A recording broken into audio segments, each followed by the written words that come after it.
सभी माता पिता, संरक्षकगण एवं विद्यार्थियों को नमस्कार। संस्कृत की ऑनलाइन क्लासेस में आप सभी का हार्दिक स्वागत है।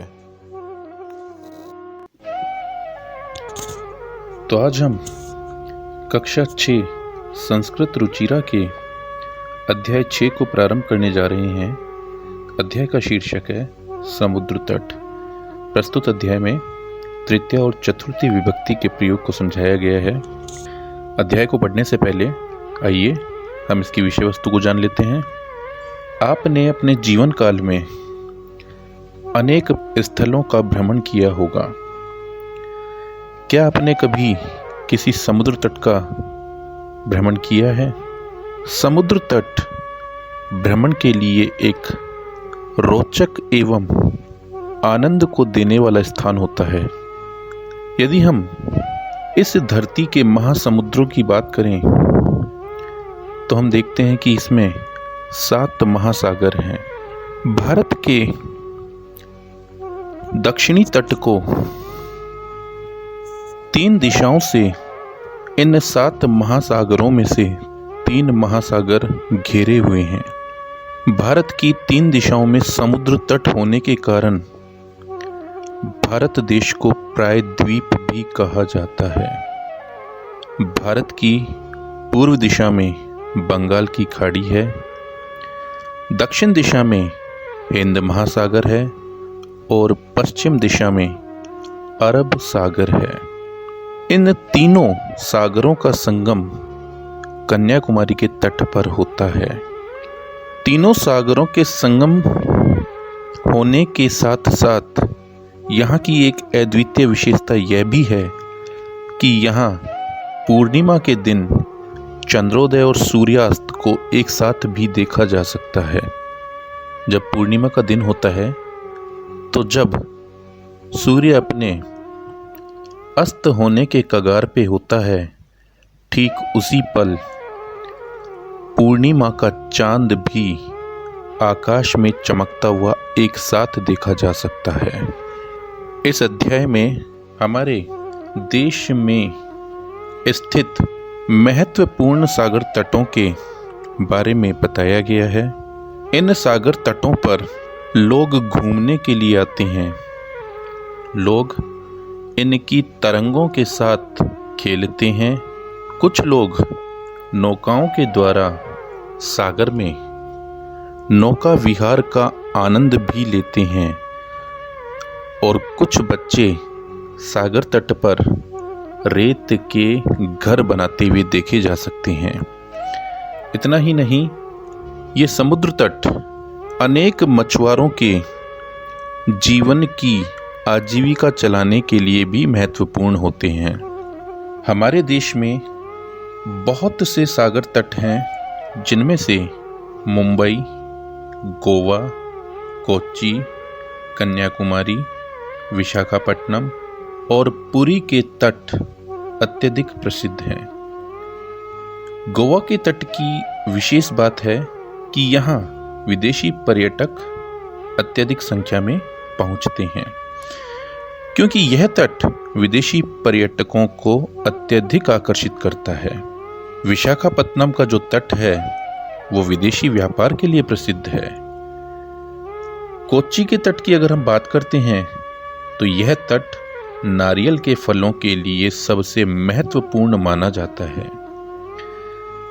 आपने चलचित्रों में देखा होगा मुंबई नगर के जुहू तट को, तो यहाँ पर सभी लोग बेरोक टोक घूमते हैं। चेन्नई नगर का जो मेरीना तट है वो हमारे देश के सागर तटों में सबसे लंबा तट माना गया है। तो इस प्रकार इस अध्याय में सागर की विशेषताओं का वर्णन करते हुए हमारे देश के कुछ विस्तृत तटों की महत्वपूर्ण जानकारी दी जा रही है। तो आइए अध्याय को पढ़ लेते हैं। एषः समुद्र तट है, यह समुद्र तट है। अत्र जनः पर्यटनाय आगच्छन्ति, यहाँ लोग घूमने के लिए आते हैं। केचन तरंगई क्रीडन्ति, कुछ लहरों के साथ खेलते हैं। केचन च नौका भी जल विहारम कुर्वन्ति, और कुछ नावों के द्वारा जल विहार करते हैं। तेषु केचन कंदुकेन क्रीडन्ति, उनमें से कुछ गेंद से खेलते हैं। बालिकाः बालकाः च, बालुका भी बालुका गृहम रचयन्ति, बालक और बालिकाएं मिट्टी के द्वारा मिट्टी के घरों को बनाते हैं। मध्ये मध्ये तरंगः बालुका गृहम प्रवाहयन्ति, और बीच बीच में जल की तरंगें मिट्टी के घर को प्रवाहित करके ले जाती हैं, बहा करके ले जाती हैं। एषा क्रीडा प्रचलति एव, और ये खेल चलता ही रहता है। समुद्र तटः न केवलम पर्यटन स्थानानि, समुद्र तट केवल पर्यटकों के लिए पर्यटन स्थान मात्र नहीं है। अत्र यहाँ मत्स्य जीविनः अपि स्वजीविकाम चालयन्ति, मत्स्य जीविनः मछुआरे, तो यहाँ पर मछुआरे भी अपनी जीविका चलाते हैं। जीविका घर चलाने के लिए की जाने वाली कमाई जीविका कहलाती है। अस्माकं देशे बहवः समुद्र तटः सन्ति, हमारे देश में बहुत से समुद्र तट हैं। एतेषु मुंबई, गोवा, कोच्चि, कन्याकुमारी, विशाखापत्तनम, पुरी तटः अतीव प्रसिद्धः सन्ति, तो इनमें से मुंबई, गोवा, कोच्चि, कन्याकुमारी, विशाखापत्तनम और पुरी तट अत्यधिक प्रसिद्ध हैं। गोवा तटः विदेशी पर्यटकेभ्यः समधिकम रोचते, गोवा का तट विदेशी पर्यटकों के लिए अत्यधिक रुचिकर है, अर्थात गोवा का तट विदेशी पर्यटकों को अपनी ओर ज्यादा आकर्षित करता है। विशाखापत्तनम तट वैदेशिक व्यापाराय प्रसिद्ध है, और विशाखापत्तनम का जो तट है वो विदेशी व्यापार के लिए प्रसिद्ध है। कोच्चि तट है नारिकेल फलेभ्यः ज्ञायते, कोच्चि तट नारियल फल के लिए जाना जाता है, प्रसिद्ध है, मशहूर है। मुंबई नगरस्य जुहू तटे सर्वे जना स्वैरम विहरन्ति, मुंबई नगर में जुहू तट पर सभी लोग स्वैरम बेरोक टोक विहरन्ति घूमते हैं, अर्थात दिन के किसी भी वक्त वहां पर आपको लोग बेरोक टोक घूमते हुए दिखाई दे जाएंगे। चेन्नई नगरस्य मेरीना तटः देशस्य सागर तटेषु दीर्घतमः, चेन्नई नगर का मेरीना तट देश के सागर तटों में सबसे बड़ा है। दीर्घ तमप, दीर्घ प्लस तमप, तमप पै की संज्ञा से लोप हो जाता है और तम शेष बचता है, तो जिसके अंत में आपको तम अथवा तमा लगा हुआ मिल जाए तो समझ लेना वो सुपरलेटिव डिग्री का उदाहरण है, जिसका मतलब होता है सबसे बड़ा। तम पुल्लिंग शब्दों के अंत में आता है और तमा स्त्रीलिंग शब्दों में लगता है। अगला पैराग्राफ देखते हैं। भारतस्य त्रिषु दिशासु समुद्र तटः सन्ति, भारत की 3 दिशाओं में समुद्र तट है। अस्मादेव कारणात्, और इसी कारण से भारत देशः प्रायद्वीपः इति कथ्यते, भारत देश को प्रायद्वीप कहा जाता है। प्रायद्वीप जिसका 3 हिस्सा सागर से घिरा हुआ है। पूर्व दिशायाम बंगोपसागरः, अब भारत की तीनों दिशाओं की स्थिति समुद्र के संदर्भ में समझाई जा रही है।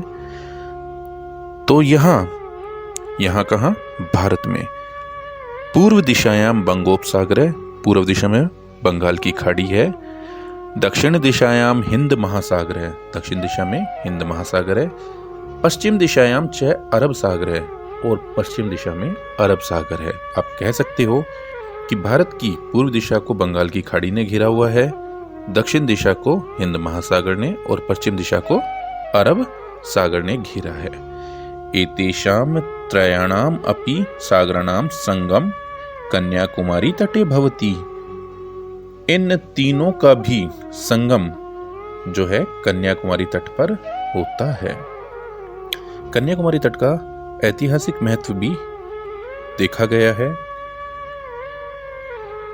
हमारे संत शिरोमणि स्वामी विवेकानंद, इन्होंने इसी कन्याकुमारी तट पर विवेकानंद स्मारक में ध्यान लगाया था और इन्हीं के ध्यान लगाए जाने के कारण इस भवन को विवेकानंद भवन या विवेकानंद स्मारक भी कहा गया है। तो ये भी कन्याकुमारी तट पर ही है। और अभी जैसा कि मैं जब अध्याय को प्रारंभ में बता रहा था, तो वो लाइन अब यहाँ पे दी गई है कि अत्र पूर्णिमायाम चंद्रोदय सूर्यास्तम च युगपदेव द्रष्टुम शक्यते, कि यहाँ पर पूर्णिमा के दिन चंद्र उदय और सूर्यास्त को एक साथ ही देखा जा सकता है।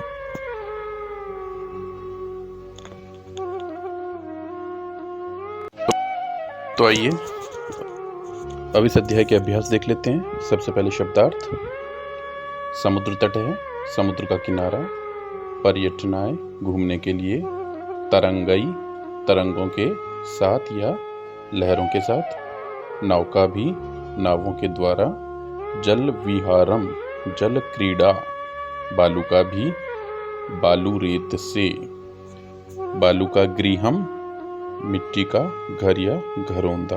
बालुका का मतलब मिट्टी। मध्य मध्य, बीच बीच में। प्रवाहयंती, धो देती हैं या बहा ले जाती है। प्रचलती एव, चलती ही रहती है। पर्यटन स्थानानि, घूमने की जगह। मत्स्य जीविनः, मछुआरे। स्वजीविकाम, अपनी जीविका को। चालयंती, चलाते हैं। अतीव, बहुत अधिक।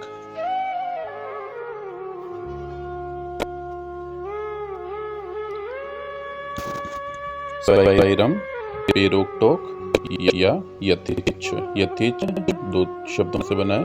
तथा धन इच्छा, अपनी इच्छा के अनुरूप। विहरन्ति, घूमते हैं या टहलते हैं। दीर्घतमः, सबसे प्रायद्वीप है, तीन तरफ जल से घिरा भूभाग। संगम, मिलना। युगपदेव, युगपत धन एव, एक साथ ही। द्रष्टुम शक्यते, देखा जा सकता है।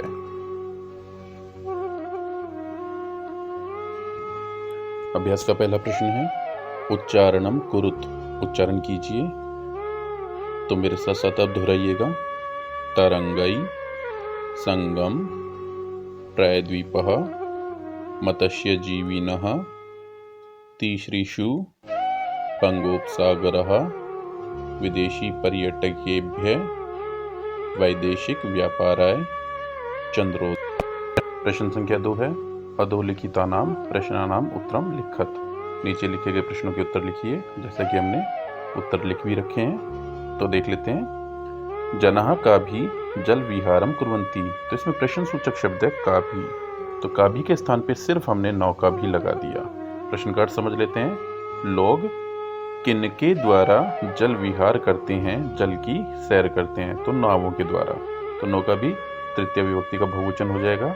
तो हमारा पूरा जवाब हो गया जनः नौका भी जल विहारम कुर्वन्ति। अगला देख लेते हैं। भारतस्य दीर्घतमः समुद्र तटः कः, तो इसमें प्रश्न सूचक शब्द है कः, तो उत्तर हमारा कः के स्थान पे लग जाएगा। पूरा जवाब हम देख लेते हैं। भारतस्य दीर्घतमः समुद्र तटः मेरिना तटः अस्ति, तो कः के स्थान पे हमारा जवाब आ गया मेरिना तटः। इसका मतलब है भारत का सबसे बड़ा समुद्र तट कौन सा है? जवाब हो जाएगा भारत का सबसे बड़ा समुद्र तट मेरिना तट है।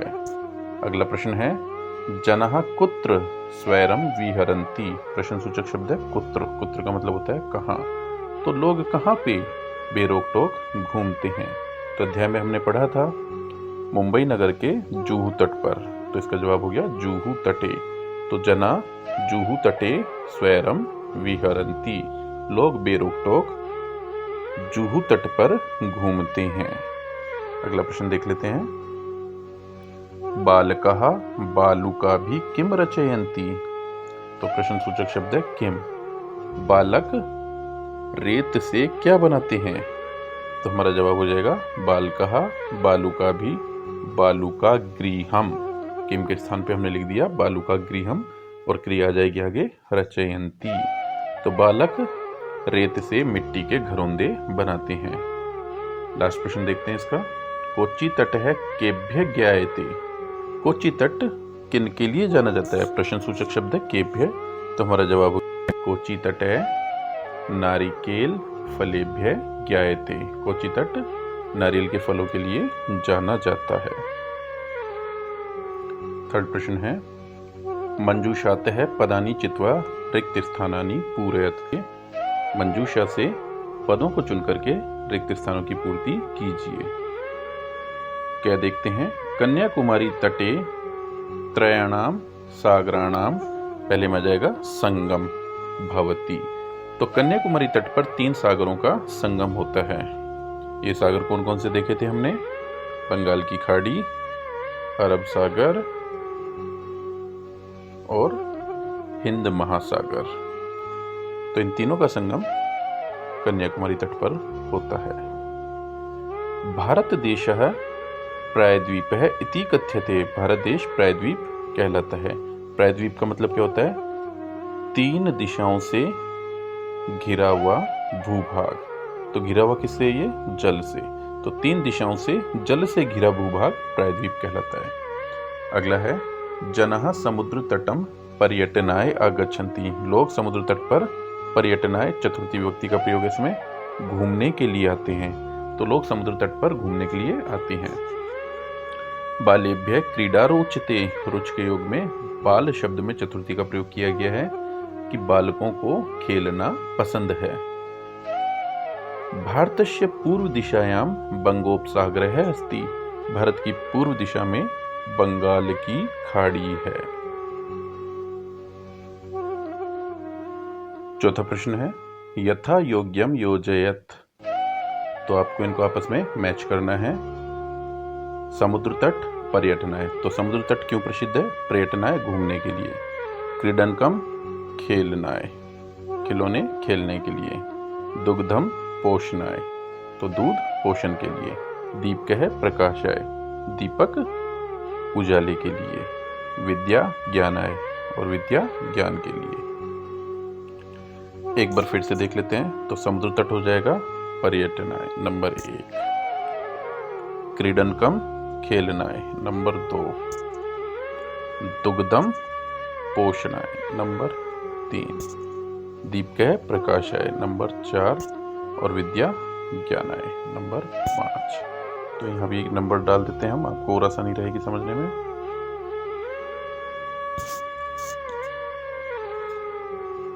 तो इसका स्क्रीनशॉट ले लीजिएगा।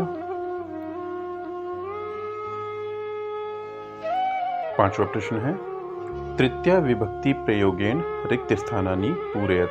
तृतीय विभक्ति के प्रयोग से रिक्त स्थानों की पूर्ति कीजिए।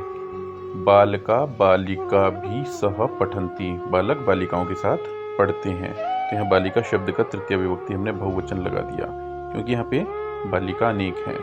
तड़ाग है कमलई विभाति। तड़ागे का मतलब हो गया तालाब। कमलई कमलों के द्वारा, विभाति सुंदर लग रहा है। अहम अपी कंदुकेन खेलामी, मैं भी गेंद से खेलूंगा। तो गेंद से या के द्वारा यहाँ पे करण कारक होने के कारण तृतीय का प्रयोग है। अश्वः अश्वही सह धावन्ति। घोड़ा घोड़ों के साथ, अश्वः घोड़े, अश्वही सह धावन्ति घोड़ों के साथ दौड़ते हैं। मृगः मृगई सह चरन्ति। हिरण हिरण के साथ चरते हैं। छठा प्रश्न है अधोलिखितम वृत्त चित्रम पश्यत। नीचे बने गए वृत्त चित्र को देखो। वृत्त का मतलब गोलाकृति। उदाहरण अनुसारेण, उदाहरण के अनुसार। कोष्ठक गतई, कोष्ठक में दिए गए या आए गए शब्दई शब्दों के द्वारा उचित वाक्यानि रचयत, उचित वाक्यों को रचिए। तो यहाँ पे देखिए, जैसे रहीम दिया है, कर्ता रहीम है, तो हमारे हर एक वाक्य का कर्ता रहीम हो जाएगा। तो नंबर 1 यहाँ पे दिया गया है, इसको समझने का हम प्रयास करते हैं। तो इसको हम इस क्रम में हल करने का प्रयास करते हैं। तो पहला आ जाएगा रहीम है, जो हमने यहाँ पे उदाहरण में दे रखा है। फिर सह के योग में हमने पढ़ा था तृतीया का प्रयोग होता है, तो मित्र की तृतीया हो गई मित्रेण सह क्रीडति। अब आपको करना क्या है, जो रहीम के तुरंत बाद रहीम इस छोटे से सर्किल में दिया हुआ है, फिर सेकंड नंबर का सर्किल जो ये वाला दिया गया है, इसमें जितने भी ये ऑब्जेक्ट दिए हैं इन सब में तृतीया का प्रयोग करना है। बाकी आपको ऐसे कैसे लिखने हैं, जैसे मित्र का मित्रेन हो जाएगा, द्विचक्रिका का द्विचक्रिकिया हो जाएगा, कलम का कलमेन, हस्त का हस्तेन, नौका का नौकया, चषक का चषकेन और तूलिका का तूलिकाया, वायुयान का वायुयानेन। बाकी और कुछ नहीं करना है। तो यहाँ हमने ये वाक्य बना दिए, इनको समझ लेते हैं। रहीम मित्रेण सह क्रीडति, रहीम मित्र के साथ खेलता है। रहीम द्विचक्रिकया आपनम गच्छति, रहीम साइकिल से बाजार जाता है। रहीम कलमेन पत्रम लिखती, रहीम कलम से पत्र लिखता है। रहीम हस्तेन कंदुकम क्षिप्ति, रहीम हाथ से गेंद को फेंकता है। रहीम नौकया जल विहारम करोति, रहीम नाव से जल विहार करता है। रहीम चषकेन जलम पिबती, रहीम गिलास से जल पीता है। रहीम तूलिकाया चित्रम रचयति, रहीम तूलिका होती है पेंट ब्रश, उससे चित्र बनाता है। रहीम वायुयानेन हाय आगच्छत, रहीम वायुयान से कल आया था।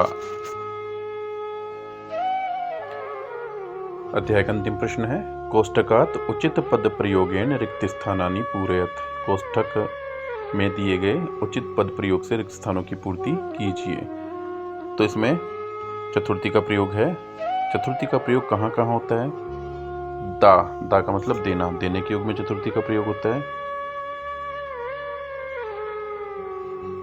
और जहां पर किसी प्रयोजन के लिए जाया जाए तो उस प्रयोजन के योग में चतुर्थी का प्रयोग होता है। जैसे बालय पठनाय विद्यालयम गच्छति, बालक पढ़ने के लिए विद्यालय जा रहा है, तो अर्थ निकलता है के लिए। तो आइए इनको विस्तार से हल कर लेते हैं। धनिक निर्धनाय धनम ददाति, धनिक गरीब के लिए धन देता है। तो इसमें निर्धनाय बाद वाला जो है ये दिया गया, वो राइट हो जाएगा। बालय पठनाय विद्यालयम गच्छति, तो इसमें पहले नंबर का हो जाएगा पठनाय। सज्जना परोपकाराय जीवंती, सज्जन परोपकार के लिए जीते हैं। प्रधानाचार्य छात्रेभ्य पारितोषिकम यच्छन्ति, प्रधानाचार्य छात्रों को पारितोषिक देते हैं, इनाम देते हैं। शिक्षकाय नमः, शिक्षक के लिए नमस्कार है। नमः के योग में हमेशा चतुर्थी का प्रयोग होता है। आप जब संध्याकालीन वंदना करते हैं, ईश्वर की स्तुति करते हैं, तो बहुत से मंत्रों का उच्चारण आप करते हो जहाँ पे नमः का प्रयोग है और उसमें चतुर्थी का प्रयोग करते हो। उदाहरण के लिए ओम नमः शिवाय, तो अंत में आय की ध्वनि आती है, देखो शिवाय। ओम भगवते वासुदेवाय, तो वासुदेवाय, तो आय की ध्वनि। तो हमेशा नमः के योग में चतुर्थी का प्रयोग होता है। तो उम्मीद है आज का अध्याय आपको अच्छे से समझ में आया होगा। तो आज के लिए बस इतना ही।